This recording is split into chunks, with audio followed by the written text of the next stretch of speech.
14th, 2025 regular board meeting for the Pickerington Local School District. Mr. Walsh, can you call the roll, please? Roll call, Mrs. Niekamp. Here. Mr. Lopez. Here. Mrs. Olszewski. Here. Postage. Mr. Henson. Yes. Can everyone please rise for the Pledge of Allegiance, followed by a brief moment of silence? Pledge allegiance to the flag of the United States of America and to the republic for which it stands, one nation, under God, indivisible, with liberty and justice for all.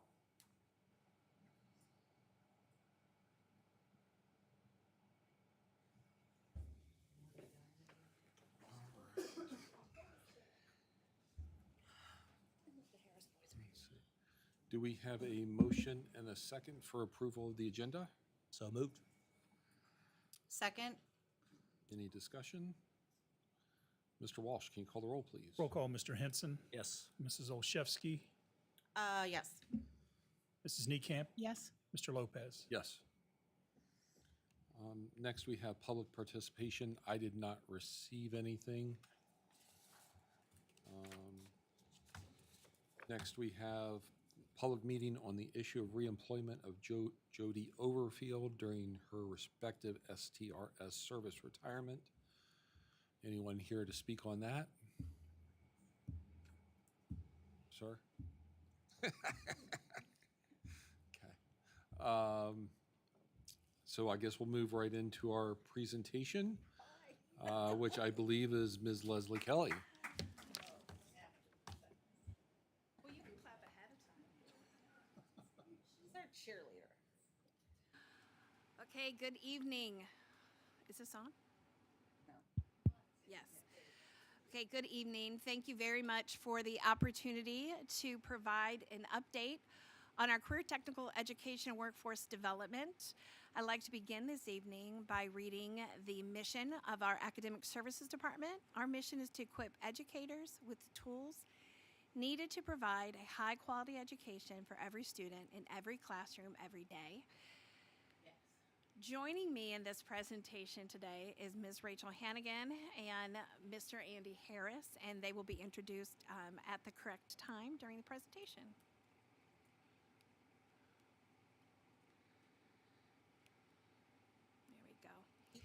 So PLSD today, I feel like I have to eat the mic here. Is that working? Okay. PLSD today, our CTE programs, we have 3 pathways that are hosted or owned, if you will, by Pickerington schools. Our engineering, business, logistics and supply chain management, and medical bioscience. Those are the 3 that Pickerington has what we call CTE 26 applications out for. Then we host a satellite program at Pickerington High School North, and that is our multimedia.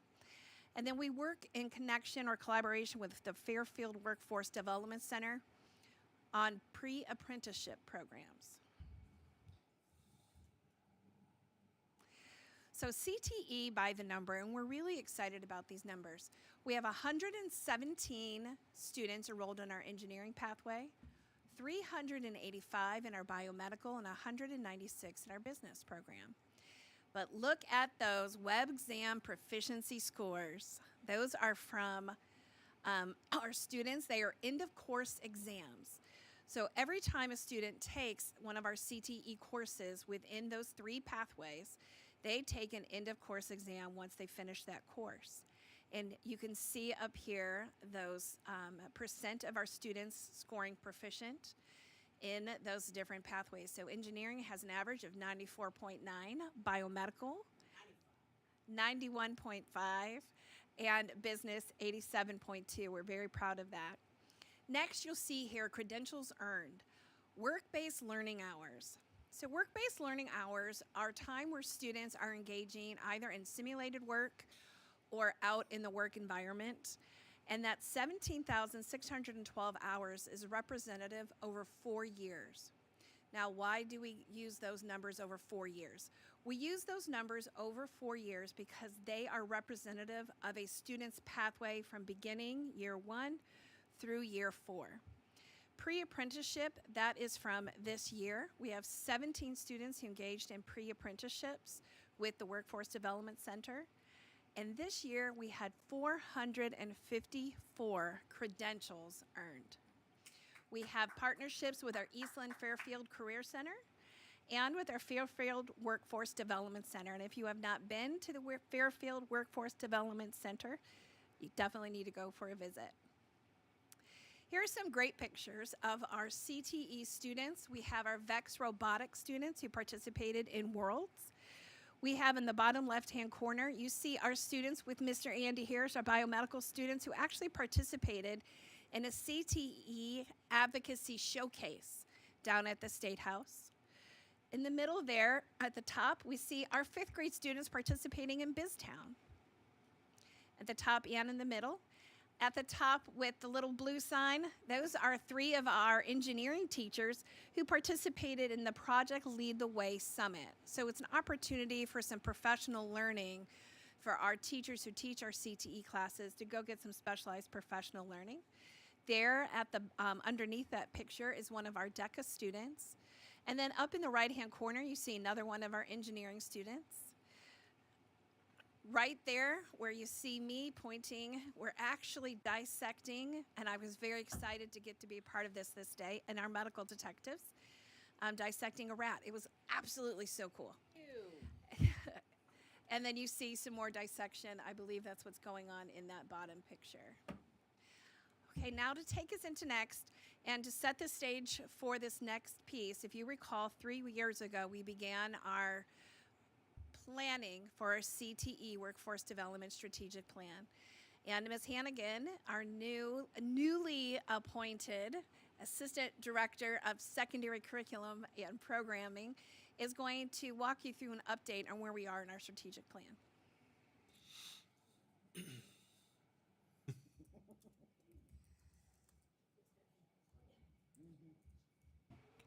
Have to adjust this a little bit here. Correct, so tall.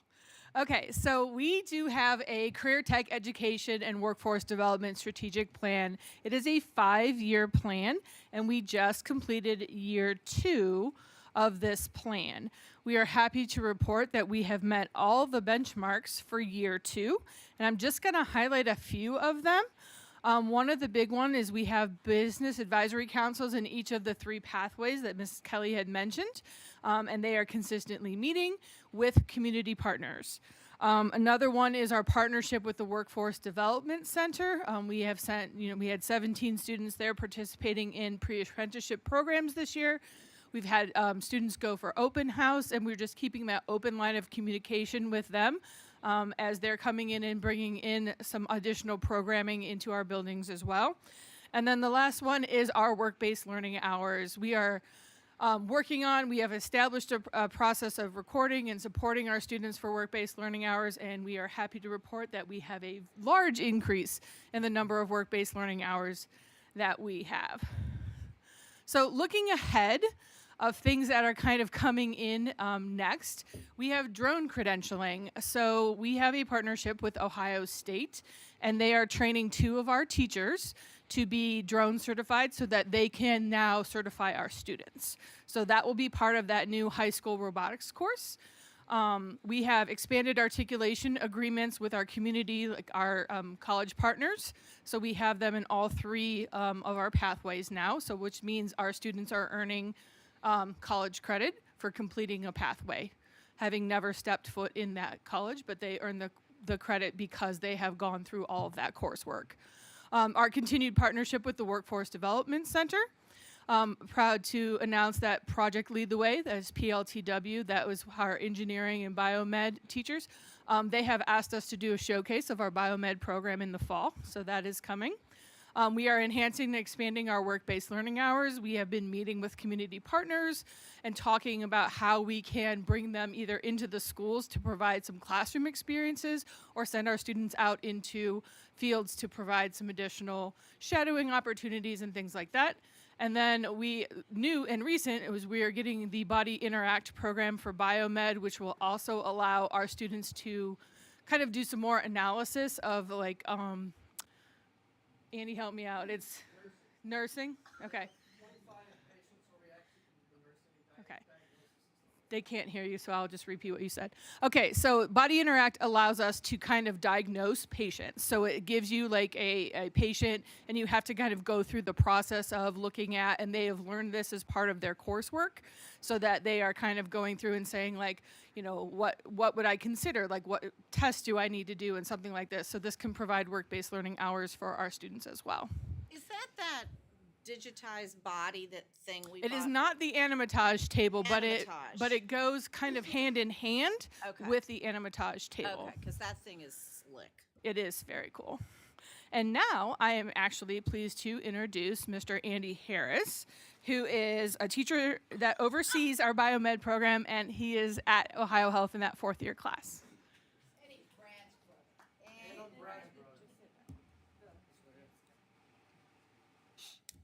Hey, my Andy, name's- how long have we been over at Ohio Health?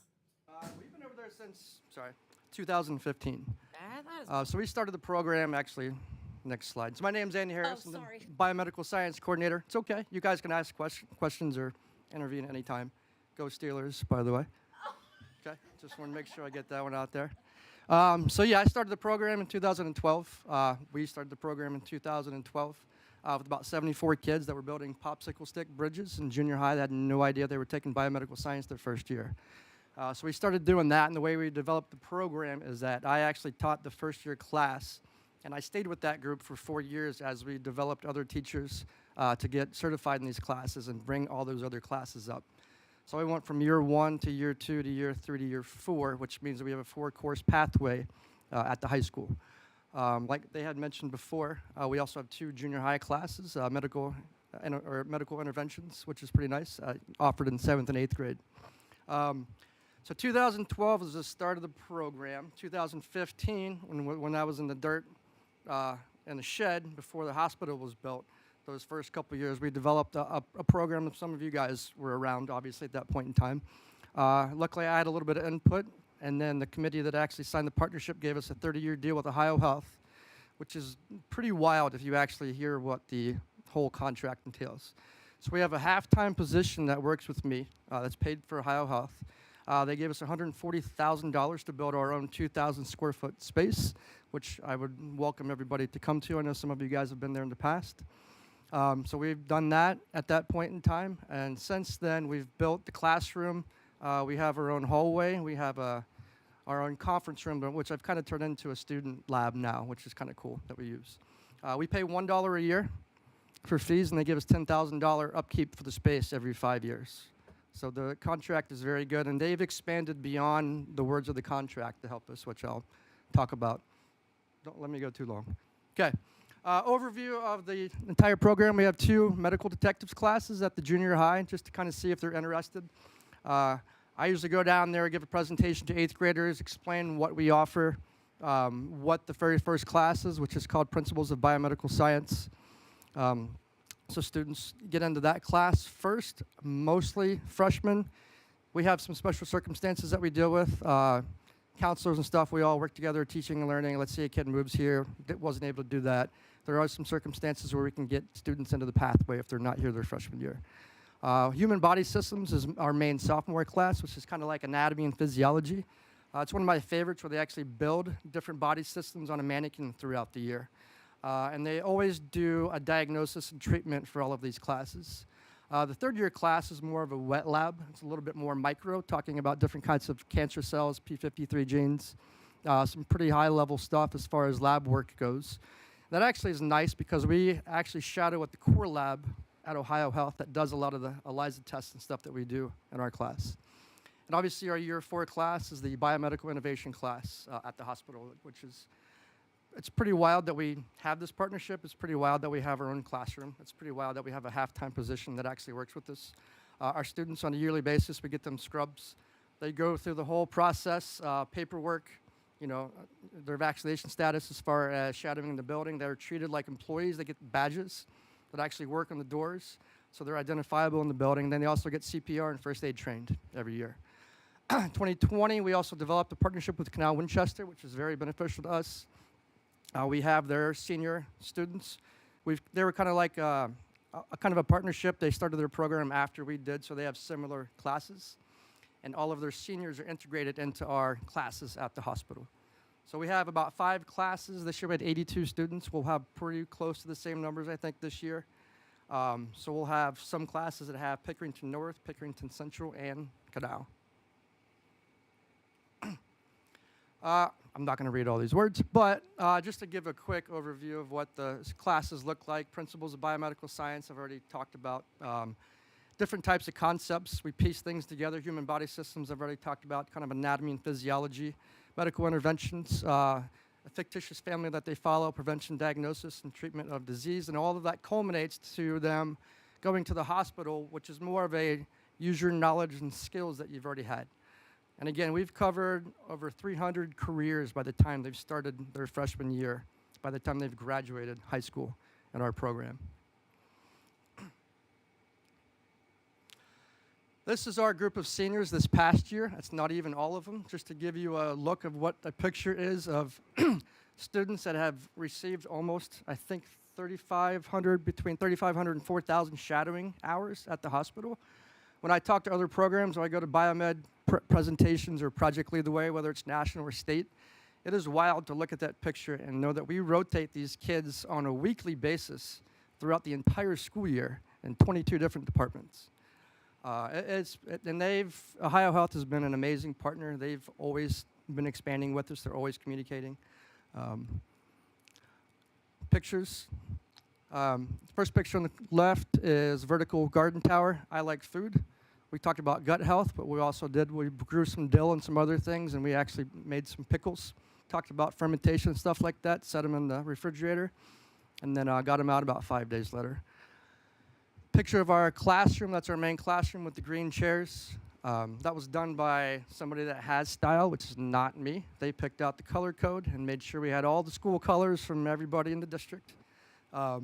Third picture is kind of a workout center that we've developed over the years. We do a big physiology project where people can do heart rates and EKGs and blood pressure and all those types of things. And then they do a statistical analysis. Bottom left picture, we do a world map. We always try to trace real world things on a weekly basis and touch base what's going on around the world. If there's a measles outbreak in Texas, we want to pin it on the wall and make sure we know what we're talking about. Then the bottom right picture is the conference room that I've never really used as a conference room. Now we have an intubation kit, we have a nursing mannequin, we have phlebotomy, we have IV placements and stuff in that room. So when we're not shadowing, we do big projects and we actually invite people to come. People have come to the presentations. This is Seth. He's one of the directors for Ohio Health, so he gave a presentation. We've set it up in a way now where everything that we did before counts as work-based learning hours, which they did not prior. So he gives a presentation on what it's like to be in the ER. The kids build their own ER. We give them 16 patients. They have to triage all 16 patients. They have to tell us which entry they're coming in, and they have to pick at least 2 innovations for that. And then, again, we invite people from presentations, so we'll make sure that you guys are all invited this year. Your anatomage table. So we had one group we had an anatomage team that competed at the HOSA regional and state competition this year. And then we have different types of assignments, which when students get done as a group, they're able to go back to the table, about 3 or 4 people at one time, and complete each anatomage assignment when they're done with their other coursework and they're not shadowing in the hospital. How am I doing? 5:19, okay. Student experience, just to show you the amount of places that we actually shadow. I mean, that's a pretty big list. I don't know anybody else, and we've looked, that has this. Ohio Health, we're the only school district right now that has this capability. Especially with the surgery unit and anesthesiology.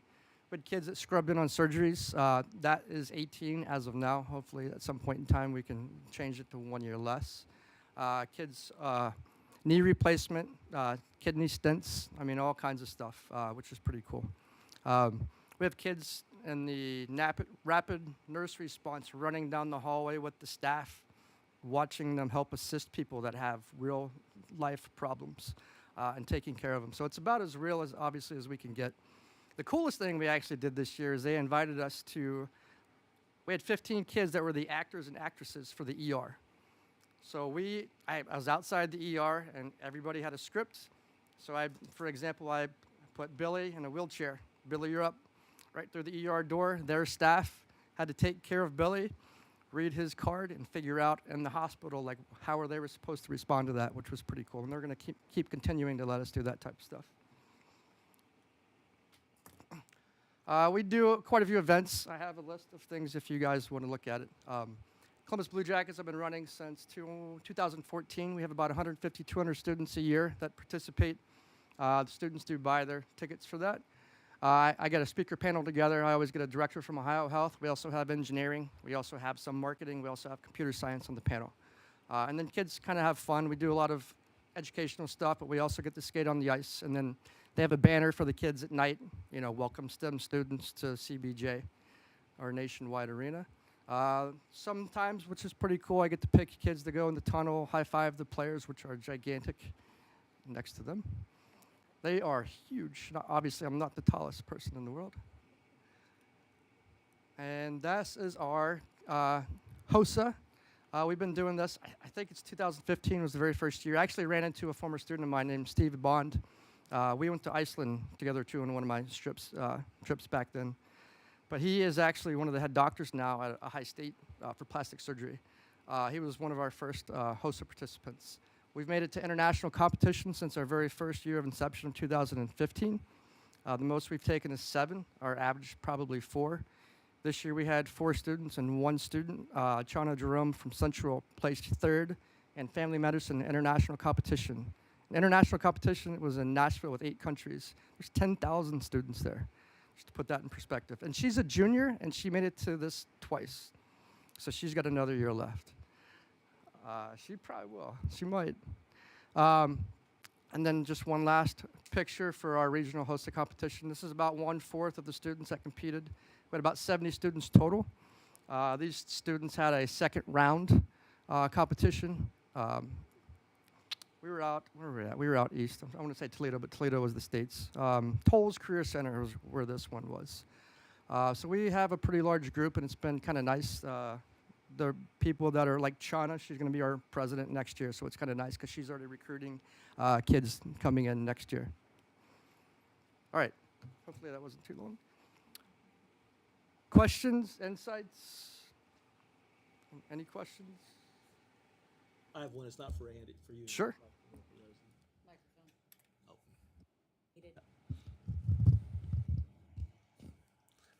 My only question is, we have those 3 main programs, the engineering, business, medical, bioscience. Do we have any others, potential programs, if you will, in the pipeline? Yep. So one of the ones that we're looking at, and we've actually been working with, Beth and I started talking about it in Carroll last year, a teacher senior experience. So when you're putting together CTE programs, there's something called the senior experience that can lead to credentialing or certification just through the senior year. And there's a teaching program that can be a senior experience that leads to potentially paraprofessional licensure for folks that we're looking at doing that one. We've also talked with Eastland about potentially hosting additional satellites, which is another option, but that also becomes a space issue. So yes, we are continuing to grow those, but not just for our high schools. We also want to continue to grow our elementary, middle, and junior high programming by providing opportunities for students outside of the classroom to explore careers. Thanks, Leslie. Sorry, you did? I didn't want to interrupt. I'm glad you brought that up about space, which is, always a fun-filled conversation when we don't have enough. But I am intrigued by super high level what our vision is down the road for what Kathy's going to call non-typical classroom educational experience, like what we're doing at Ohio Health, like what we're doing down at the Career Workforce Development, I'm putting a bunch of words together, Center. I had heard somewhere, some way, I don't even know if I dreamt it or whatever, that given this successful re-emphasis on the value of skill set, skilled laborers, that type of thing, that it was a conversation at the state level about bringing the education to the K-12 school district campuses versus sending kids out. So for me, it's just higher level. Even that's a little kind of in the weeds. But is there a vision that either we as Pickerington Schools has, or the state perhaps in all of their infinite wisdom at the Department of Education and work, did I say that out loud, have going forward about the non-classroom educational experience? So there is, Rachel and I had the opportunity this year. We were both accepted into the Shoemaker Institute, which is this statewide organization all around CTE. We did advocacy. We did a bunch at the state this year. And so there is a vision of expanding career technical education. A lot of what is happening in the state right now, though, is more around your CTPD, which is your Career Technical Planning District. So Eastland Fairfield is our CTPD. So really is looking at expanding opportunities there, where Rachel and I advocated for expanding those opportunities within what we call our comprehensive high school. So we are looking at doing, looking at what our partnership opportunities are with them. Again, either through them supporting and being thought partners with us as we expand our learning. So for example, we have them in our junior high. They provide 2 teachers for our Career Connectors course that are here in our junior highs at both of our schools. Looking at those opportunities like our senior only.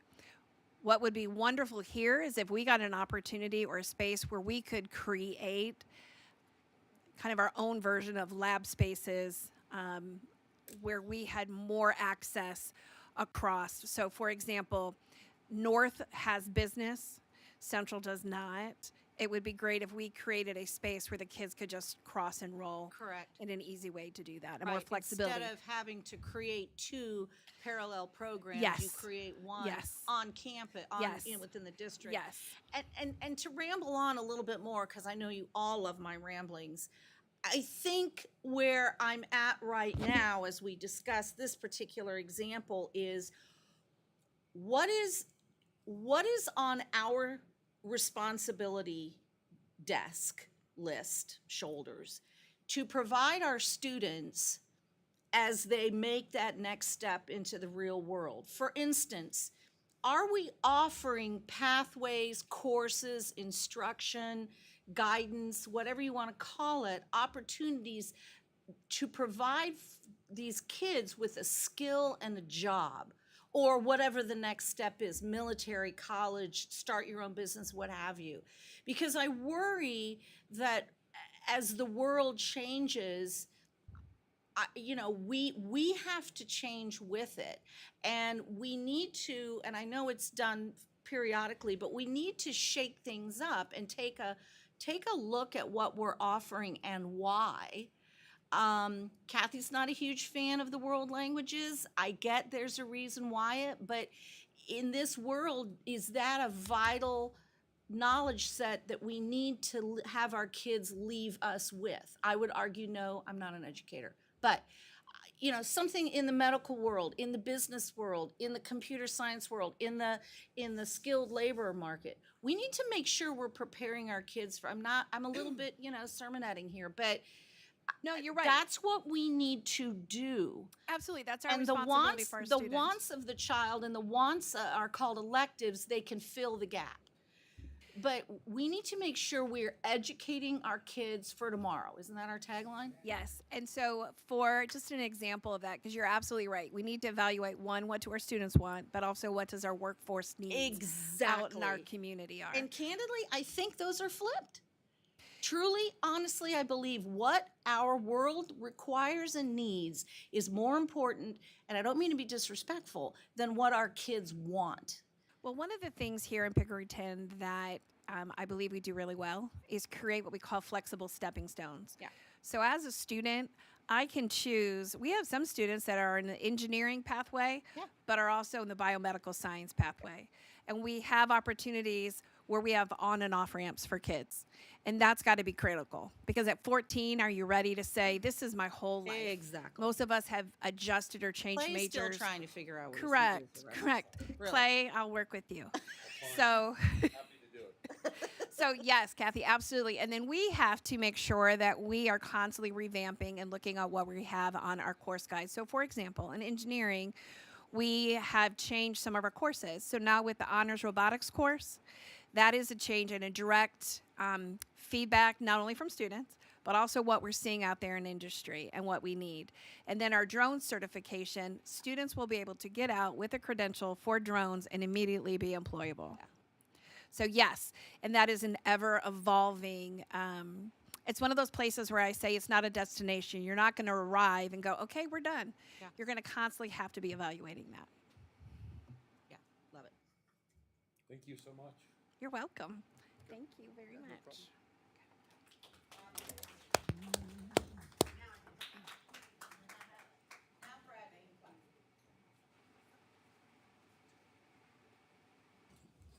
Next, we have Section D, which is our treasurer's report. Mr. Walsh, I'm going to turn that over to you.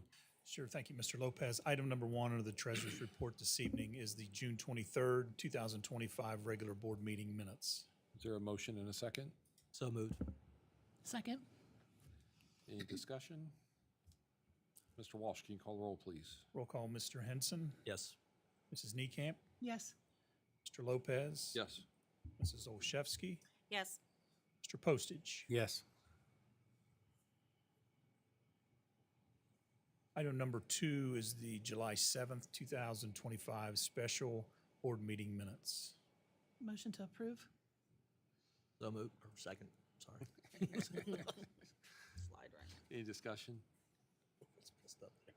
Mr. Walsh, can you call the roll, please? Roll call, Mrs. Niekamp, Yes. Mr. Henson, Yes, yes. Mr. Lopez. Yes. Mrs. Olszewski, Yes. Mr. Postage. Yes.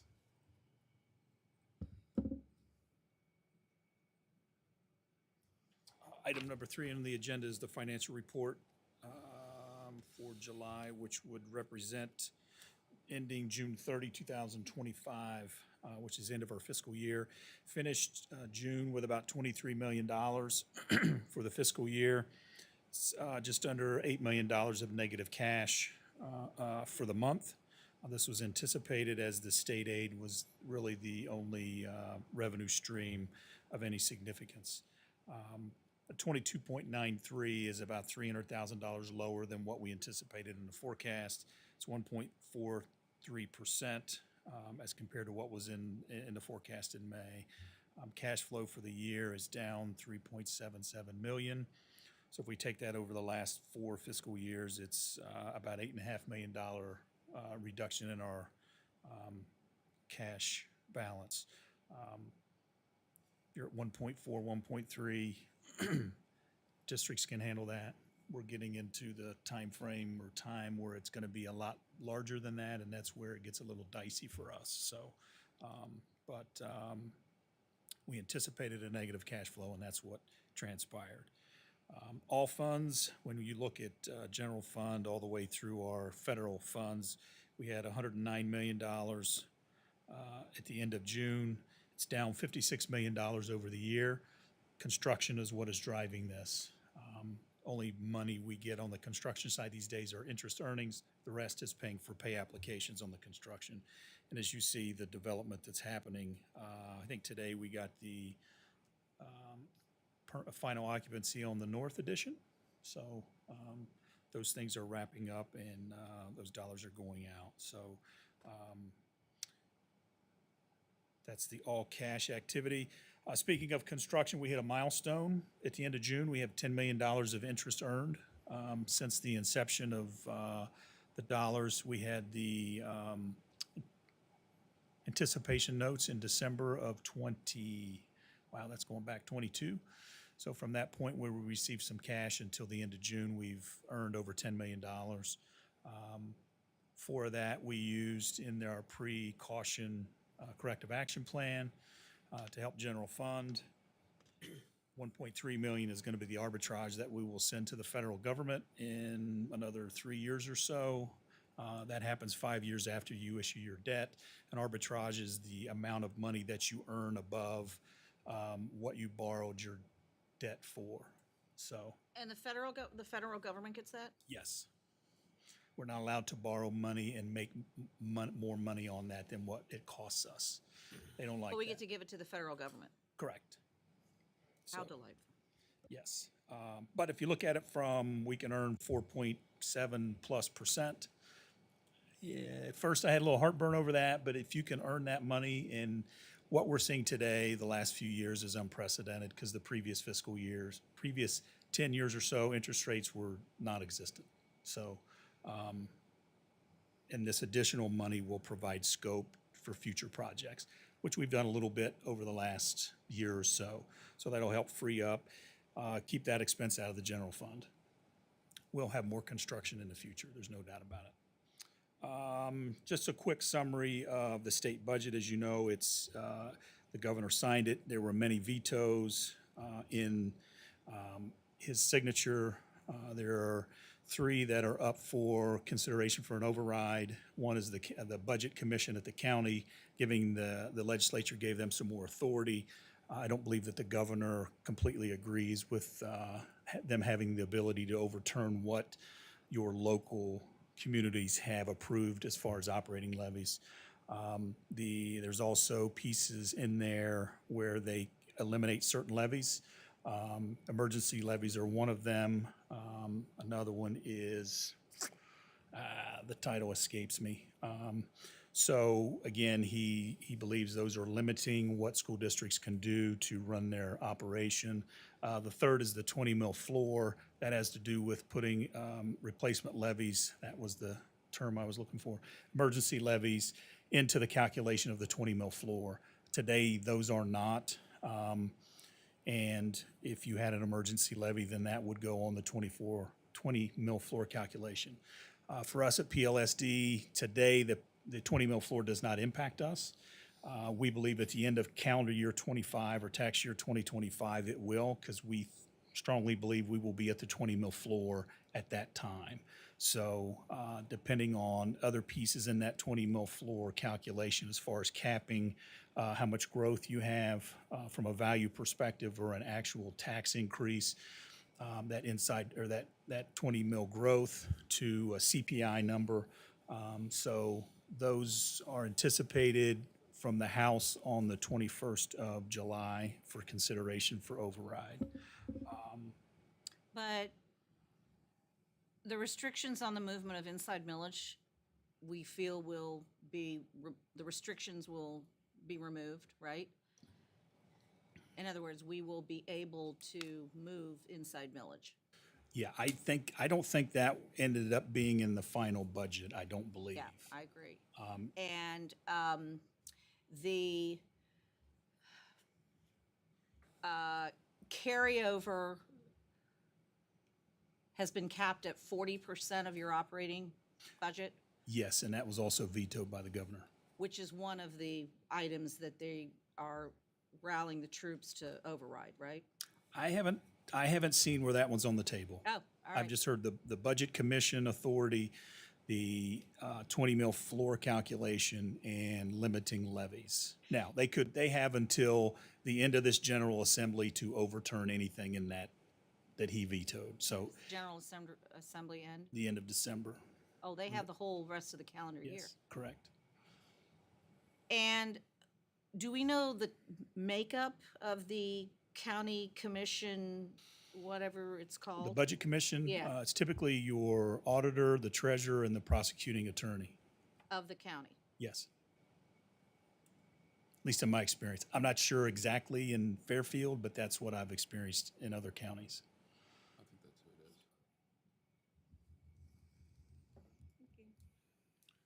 is. Any other questions or comments? Is there a motion and a second? So moved. Second. Mr. Walsh, can you call the roll, please? Roll call, Mr. Henson, Yes. Mr. Postage, Yes. Mrs. Niekamp, Yes. Mr. Lopez, Yes. Mrs. Olszewski. Yes. Thanks, sir. You're welcome. Next, we have Section E, the consent agenda. I'm going to turn that over to Dr. Smilek. Thank you, Mr. Lopez. First is our administrative personnel. We move to accept a letter of resignation for the individual referred to on the agenda. We also have several administrator contracts, and we recommend approval for those individuals. We have administrator transition days, and we recommend the approval of those days for the following new administrators. We then recommend substitute administrators, and we're happy to have several listed there for their duties as necessary. We then move to item 2, certified or licensed personnel. We have several resignations, and we recommend the acceptance of letters from them. We have a contract adjustment for an employee who has validated some additional experience, and recommend the approval of that. Certified personnel recommendation, we recommend that the following individuals will be approved for 1-year limited contracts for the following school year, pending, of course, completion of all employment materials and background reports. We then move to extended duty day contracts for the 2025-26 school year. We recommend the approval of those as specified for the staff members that are listed. We recommend several substitute teachers, licensure expansion for them. This is a 3-year pre-service teacher permit. We recommend approval of them and the placement on the salary scale for days worked through the remainder of the 25-26 school year. We also have some substitute teachers, another licensure expansion.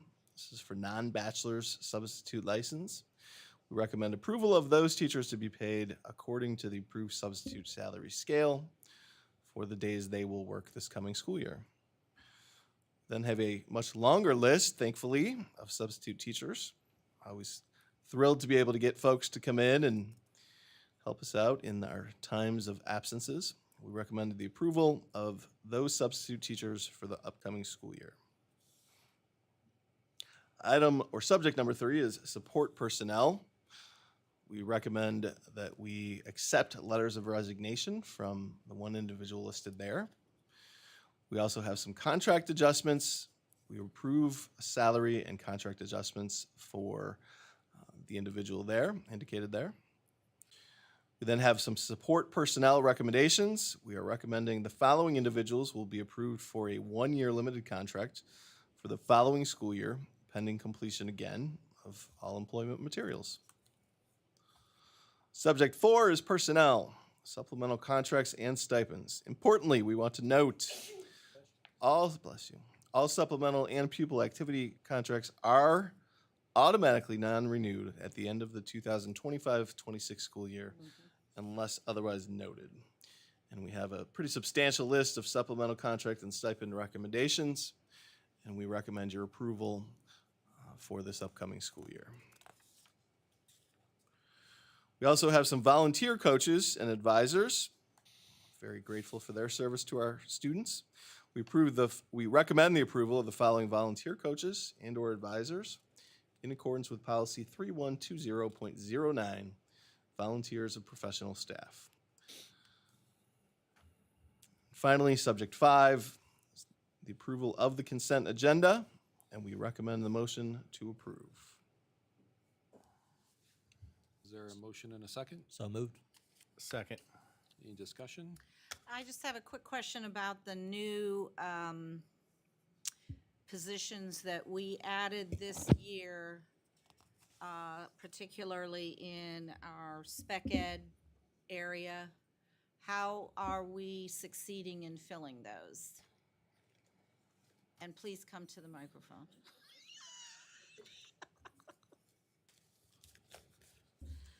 Thank you. There we go. So currently, as far as our new positions are, we have the certified positions filled. There are some replacement positions that have not been filled yet. And we are working with our special education department on a paraprofessional hiring fair in order to start to fill some of those new paraprofessional positions. Great. Good. I would like to discuss my cadence and ask if it was appropriate for the board. Your cadence? Yes. Rapidity? Oh, I thought he was going to sing. I'd go for even faster, but. I that's- don't think you should go any faster. I thought it was exceptional. Well done. You can get a gold star for that. Thank you Do we very still much. put gold stars on homework like we used to in the good old days? Oh, we should. Really? Stop being so appearingly. They're digital gold stars, Kathy. There we go. Do stamps. Thank you. We have a motion and a second. Mr. Walsh, can you call the roll, please? Roll call, Mr. Henson, Yes. Mr. Postage, Yes. Mrs. Niekamp, Yes. Mr. Lopez, Yes. Mrs. Olszewski. Yes, with a gold star.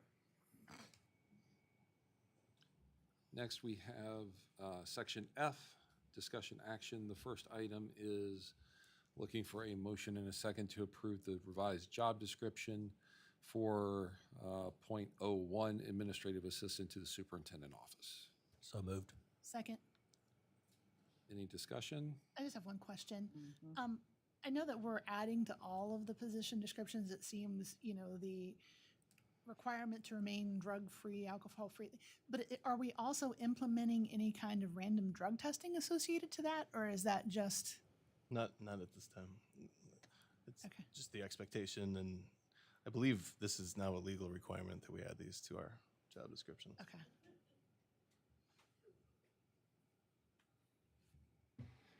So we actually had board policy indicate that all of our job descriptions had to have that in it. And so when going through and looking at job descriptions, we noticed that that was not there. So we're implementing it onto the job descriptions now, but we have not moved forward yet with what that would look like as far as any testing.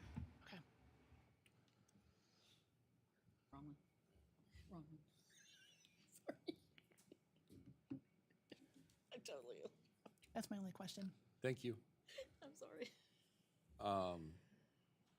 Okay, so we have a motion and a second. Can you call the roll, please? Roll call, Mr. Henson, Yes. Mrs. Niekamp, Yes. Mr. Lopez, Yes. Mrs. Olszewski, Yes. Mr. Postage. Yes. Item 2 is a motion and a second to approve the revised job description 4.12 Administrative Secretary for the Welcome Center. So moved. Second. Any discussion? Mr. Walsh, can you call the roll, please? Roll call, Mrs. Niekamp, Yes. Mr. Henson, Yes. Mr. Lopez, Yes. Mrs. Olszewski, Yes. Mr. Postage. Yes. Item number 3 is a motion and a second to approve job description 1.53, Coordinator 1, Coordinator of Assessment and Instructional Technology. So moved. Second. Any discussion? Mr. Walsh, can you call the roll, please? Roll call, Mr. Henson, Yes. Mr. Postage, Yes. Mrs. Niekamp, Yes. Mr. Lopez, Yes. Mrs. Olszewski. Yes. Item number 4 is a motion and a second for the approval of job description 3.80, Student Support Specialist. Is there a motion and a second? So moved. Second. Any discussion? Hearing none, Mr. Walsh, can you call the roll, please? Roll call, Mr. Postage, Yes. Mr. Henson, Yes. Mrs. Niekamp, Yes. Mr. Lopez, Yes. Mrs. Olszewski. Yes. Item number 5 is to recommend waiver of a first read and move to approve policy 5111, eligibility of resident, non-resident students with the amended changes. Is there a motion and a second? So moved. Second. Any discussion? If someone could clarify what's going on, that would be great, because this is the first time some of us have seen these changes with a lot of green and red lines in them. Yeah, I can clarify, and I appreciate the question. And Dr. Hedgepeth, if I missed anything, please feel free to conclude. But essentially, this is definitely a hot topic in our district. I know I haven't been here for very long, but I know we invest an awful lot of time and effort into making sure that we are ensuring that students attend the correct school according to their residence. And I think probably the most important clause, as Dr. Hedgepeth and I discussed this, was the dual residences clause. And so at times, we have a family that would maintain 2 residences located in different school attendance boundaries. And what's happening is they're sort of juggling their students based upon athletic purposes. And so, if student A is better at soccer, they're going to live in this residence, and student B is better at football, they're going to live in this residence, and they go to different high schools, and we're trying to really ensure that that doesn't happen. So this is clarifying that the district will use the residence first declared by the family to determine the attendance zone placement for the student. So some of us have been around long enough to remember the day. This is an ongoing problem. We have examples every year. And I recall that we already have policy, law, OHSAA, fill in the blank, requirements and expectations for this game playing on the part of some of our families. Do we feel that's not the case and that we needed to tighten things up? We did take some steps to clarify. That's exactly Because correct. I'll just call a spade, and I'm hearing that some of our kids who are going to go to Heritage next year and don't want to be at Heritage, but still want to be at Tollgate Elementary, are already playing this game. So are we keeping an eye on things? Yes, this is our attempt to recognize, some patterns and some trends that we've seen and eradicate them. We want to be fair to all families. We want to be consistent with what our expectations are and Absolutely. consistent with the Ohio High School Athletic Association as Yep. well. If I could, and Jim, just recently, we've had a situation where one parent wanted to move and just with one child and keep Yes. the other two. So we wanted to tighten the policy up, and we were working with the Welcome Center on situations, and that is why we wanted hopefully waive the second read so we can inform parents that have suggested that they wanted to do this, and but it does allow for us to refer back to our other board policy to, if it's forced shuttling and things like that, it doesn't take away from that. But I will turn it over to Jim, who's worked with our legal counsel, and we also had a policy committee meeting last week to work with JD and Clay on this as well. So Kathy, to answer your question, a lot of our focus was on the bylaw 472 in Ohio High School. Our current recommendations are hand in hand with what Ohio High School is expecting us to do as far as the residency components, the documentation that's needed for those transfers. So if you would want copies, I have copies of the 472 that show how they connect to our new recommended policies. Okay, yeah, I'm not interested in, I appreciate the offer, but I just need to understand the genesis of why this was coming to the board. I thought we had it, which is fine. I totally understand. I'd rather have Wanted more. to tighten it up even more, Absolutely. because every time we tighten it up, Yep. we may have to come back and tighten it Yep. up even more when situations arise. So we're working closely with the Welcome Center, Good. and when situations arise and our board policy needs to be revised due to something that is a loophole or something, we will certainly revisit it and see if it needs to be updated. Appreciate. Thank you. Any other comments or questions? Mr. Walsh, can you call the roll, please? Roll call, Mr. Henson. Yes. Mr. Postage. Yes. Mrs. Niekamp. Yes. Mr. Lopez. Yes. Mrs. Olszewski. Yes. Item number 6 is a motion and a second for the approval of the spec ed contracts for the 25-26 school year. So moved. Second. Any discussion?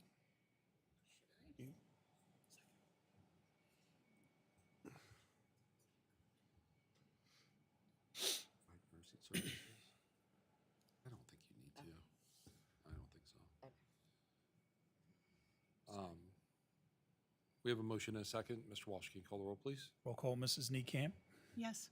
Mr. Henson, Yes. Mr. Lopez, Yes.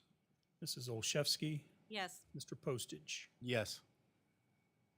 All right, thank you, everybody. Next, we have Section G, discussion only, and that is first read for a job description change for the attendance and residency coordinator. Does anybody have any questions? And that's just a correction, right? That That was role adding is the language and then amending it to reflect what is in practice, which is a 260 contract versus a 220. okay, thank you. I think that was Correct. everything. Anybody have any questions? Next is item number 2, revised job description, first read for 4.50, head building custodian. Does anybody have any questions about that? Item number 3 is first read for revised job description 4.51, custodian. Questions? And finally, item number 4 is revised board policy, first read 5421 for grading and assessment. Does anybody have any questions about that at this time? Okay. All right. We will move on to section H, which is information only. Pickerington North is hosting a North Boys Soccer Camp, July 14th through the 17th. I suggest you get over there now. And it is also, if you missed today, going on from July 22nd through the 24th. The next one is Pickerington High School North Girls Cross Country Run in the Sun Team Bonding Day. That is a camp, and that is for players entering, runners entering grades 9 through 12. Pickerington High School Central Volleyball is going to participate in the, is that Minonette High School Team Camp at the Fieldhouse USA. That is a very nice facility. Where is that? Besides in Minonette? What's that? Where is it? In Minonette? Yeah, Is that in Ohio? I think so. Yeah, I think up north. I'm gonna go look. So good luck to them at that camp and some bonding and all the other learning things that you do for volleyball. Pickerington High School Central is also going to host a team camp July 28th through the 30th. That is open to to students in grades 8 through 12. And finally, Central boys soccer team is hosting their team camp for July 21st through the 24th, and that is the cost is $50, and that is open for kids grades 9 through 12.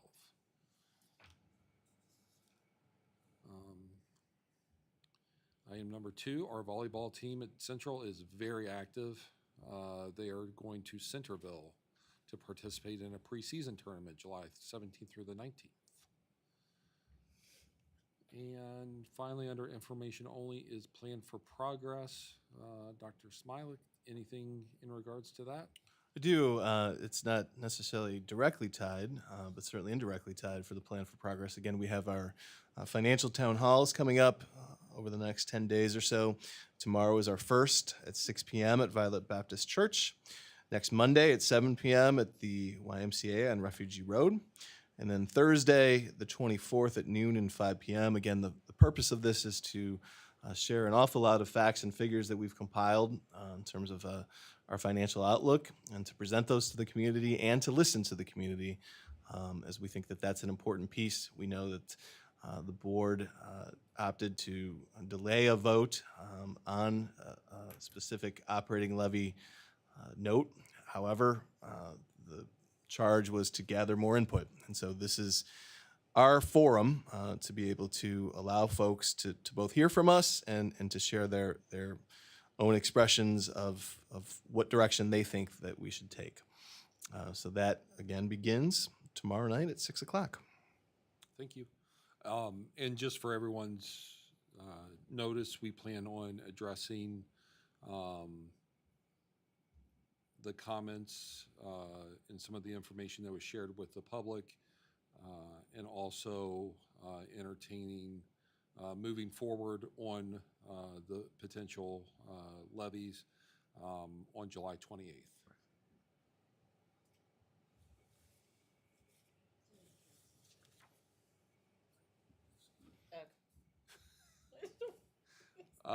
Any public comments or questions about anything that was on the agenda this evening? Okay. Any board member comments or questions?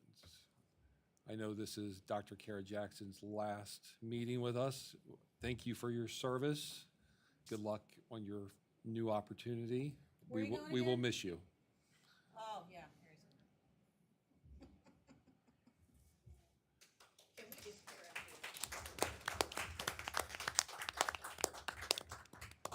here? And with that round of applause, it seems appropriate to request a motion and a second to adjourn the meeting. So moved. Second. Any discussion? Mr. Walsh, can you call the roll, please? Roll call, Mr. Postage. Yes. Mr. Henson. Yes. Mrs. Niekamp. Yes. Mr. Lopez. Yes. Mrs. Olszewski. Yes. All right. Thank you, everybody. We'll see you July 28th at 5 p.m.